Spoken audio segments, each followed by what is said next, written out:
નમસ્કાર મિત્રો, સ્વાગત છે તમારું જેટકો નોલેજ યુટ્યુબ ચેનલમાં। આજે આપણે લઈને આવ્યા છે અર્થિંગના વિશે MCQ, જે પરીક્ષા માટે ખૂબ જ ઉપયોગી રહેશે તમારા માટે। તો ચાલો શરૂ કરીએ। પ્રશ્ન નંબર 1, અર્થિંગના પ્રકાર કેટલા છે? ઓપ્શન જોઈ લઈએ। A 3, B 4, C 5 કે D 6। જે લોકોનો આનો આન્સર ખ્યાલ હોય એ લોકો કમેન્ટમાં A, B, C અથવા D કરીને લખજો કે આ પ્રશ્નનો આન્સર આ આવે છે।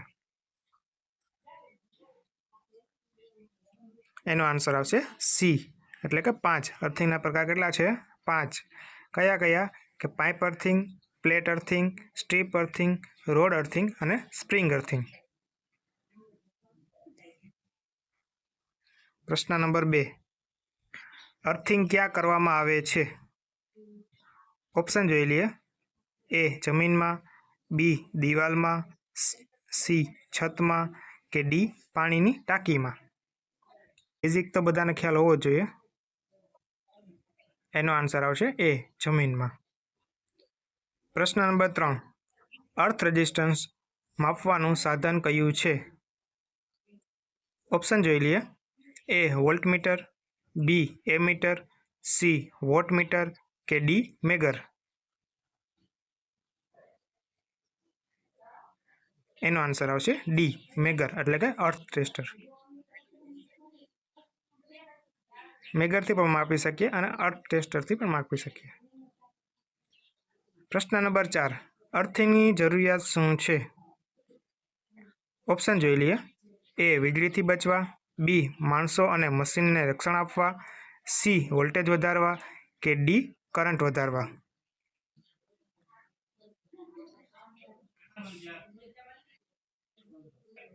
એનો જવાબ આવશે B માણસો અને મશીનોને રક્ષણ આપવા માટે અર્થિંગ જરૂરિયાત છે। પ્રશ્ન નંબર 5, બે અર્થિંગ વચ્ચે ઓછામાં ઓછું કેટલું અંતર રાખવું જોઈએ? ઓપ્શન જોઈ લઈએ। A 1 metre, B 2 metre, C 5 metre કે D 10 મીટર। એનો આન્સર આવશે C 5 મીટર। બે અર્થિંગ વચ્ચે ઓછામાં ઓછું 5 મીટર અંતર હોવું જોઈએ। પ્રશ્ન નંબર 6, અર્થિંગ પ્લેટની આજુબાજુ મીઠું અને કોલસા શા માટે વપરાય છે? ઓપ્શન જોઈ લઈએ। A ભેજ જાળવવા માટે, B કાટ અટકાવવા માટે, C વજન વધારવા માટે કે D રંગ માટે। આનો જવાબ આવશે A ભેજ જાળવવા માટે અર્થિંગ પ્લેટની આજુબાજુ મીઠું અને કોલસો વપરાય છે। પ્રશ્ન નંબર 7, ઇલેક્ટ્રિક ઉપકરણનું અર્થિંગ શા માટે જરૂરી છે? ઓપ્શન જોઈ લઈએ। A વીજ બિલ ઘટાડવા, B ઉપકરણ ઝડપી ચાલવા, C વોલ્ટેજ વધારવા, D શોક લાગવાને ભય ન રહે તે માટે। એનો જવાબ આવશે D શોક લાગવાનો ભય ન રહે એટલા માટે ઇલેક્ટ્રિક ઉપકરણમાં અર્થિંગ કરવું જરૂરી છે। પ્રશ્ન નંબર 8, લાઇટ કનેક્શન લીધા પછી સૌ પ્રથમ શું કરવું જોઈએ?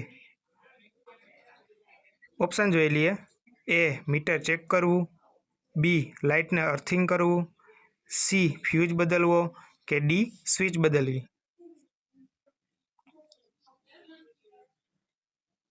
એનો જવાબ આવશે B લાઇટિંગને અર્થિંગ કરવું, કે જે આપણા ઉપકરણ હોય એ બધાને અર્થિંગ કરી રાખવું। પ્રશ્ન નંબર 9, ભારતમાં અર્થવાયરનો રંગ સામાન્ય રીતે કયો હોય છે? આ ક્વેશ્ચન તો બેઝિક છે, તે બધા લોકોને ખ્યાલ હોવો જોઈએ। એનો જવાબ આવશે C લીલો। પ્રશ્ન નંબર 10, પાઇપ અર્થિંગમાં કયો પાઇપ વપરાય છે? ઓપ્શન જોઈ લઈએ। A GI galvanize pipe, B પ્લાસ્ટિકનો પાઇપ, C કોપર પાઇપ કે D PVC પાઇપ। આનો જવાબ આવશે એ જીઆઈ અને ગેલ્વેનાઇઝ પાઇપ. પ્રશ્ન નંબર 11. પ્લેટ અર્થિંગમાં કઈ પ્લેટ વપરાય છે? ઓપ્શન જોઈ લઈએ. A aluminium plate, B steel plate, C લાકડાની પ્લેટ કે ડી કોપર અથવા જીઆઈ પ્લેટ.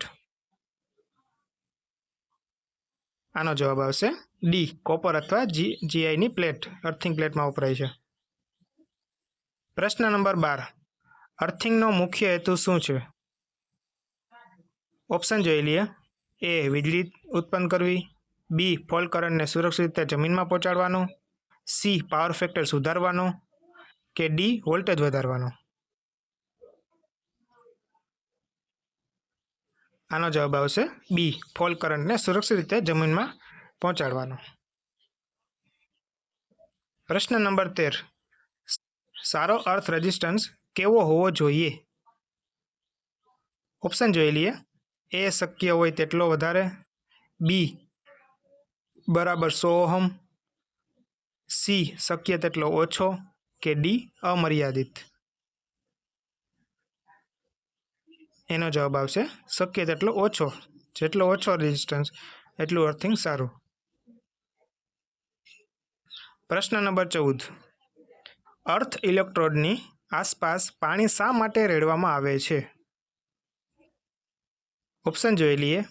એ જમીનનો ભેજ જાળવવા અને રેઝિસ્ટન્સ ઘટાડવા માટે, બી કાટ અટકાવવા માટે, સી ઠંડક માટે અને ડી સફાઈ માટે. હું જે આ ક્વેશ્ચન બોલું છું એના જો આન્સર તમને ખ્યાલ હોય તો આન્સર તમે કમેન્ટમાં જરૂર લખજો. આનો જવાબ આવશે એ જમીનનો ભેજ જાળવવા અને રેઝિસ્ટન્સને ઘટાડવા માટે. પ્રશ્ન નંબર 15. ઈએલસીબીનું પૂરું નામ શું છે? ઈએલસીબીનું પૂરું નામ શું છે? ઓપ્શન જોઈ લઈએ. Earth load circuit breaker, B early leakage circuit breaker, C electric load control breaker કે D earth leakage circuit breaker. આનો આન્સર આવશે D earth leakage circuit breaker. ઈએલસીબીનું પૂરું નામ છે. આ ઘણીવાર એક્ઝામમાં આવા ફૂલ ફોર્મ પૂછે છે, તો આ પણ ફૂલ ફોર્મ યાદ રાખવા જેવું છે. પ્રશ્ન નંબર 16. ઈએલસીબીનું કાર્ય શું છે? ઈએલસીબી છે એનું કાર્ય શું છે? ઓપ્શન જોઈ લઈએ. વોલ્ટેજ વધારવાનું, બી લીકેજ કરંટ થાય ત્યારે સર્કિટ કાપી નાખવાનું, સી પાવર ફેક્ટર સુધારવાનું કે ડી કરંટ માપવા માટે. એનો જવાબ આવશે બી લીકેજ કરંટ થાય ત્યારે સર્કિટ બ્રેકરને ઓફ કરી દેવાનું ઈએલસીબીનું કાર્ય છે. પ્રશ્ન નંબર 17. સ્ટ્રીપ અર્થિંગમાં શું વપરાય છે? ઓપ્શન જોઈ લઈએ. એ ગોળ પાઇપ, બી પ્લેટ, સી ધાતુની પટ્ટી કે ડી સળિયો. એનો જવાબ આવશે સી ધાતુની પટ્ટી એટલે કે સ્ટ્રીપ અર્થિંગ કરવામાં ઉપયોગ થાય છે એનો. પ્રશ્ન નંબર 18. અર્થિંગ ન કરેલ ઉપકરણમાં ફોલ્ટ થાય તો શું જોખમ રહે? અર્થિંગ ન કરેલ ઉપકરણમાં ફોલ્ટ થાય તો શું જોખમ રહે? ઓપ્શન જોઈ લઈએ. એ વપરાશકર્તાને ઇલેક્ટ્રિક શોક લાગી શકે, બી વીજ બિલ વધે, સી ઉપકરણ ધીમું ચાલે કે ડી લાઇટ ઝાંખી પડે.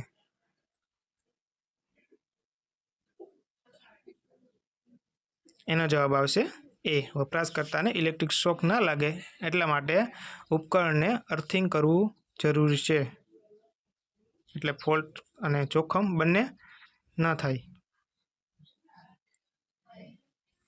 પ્રશ્ન નંબર 19. રહેઠાણ ઘરોમાં સામાન્ય રીતે કયું અર્થિંગ વપરાય છે?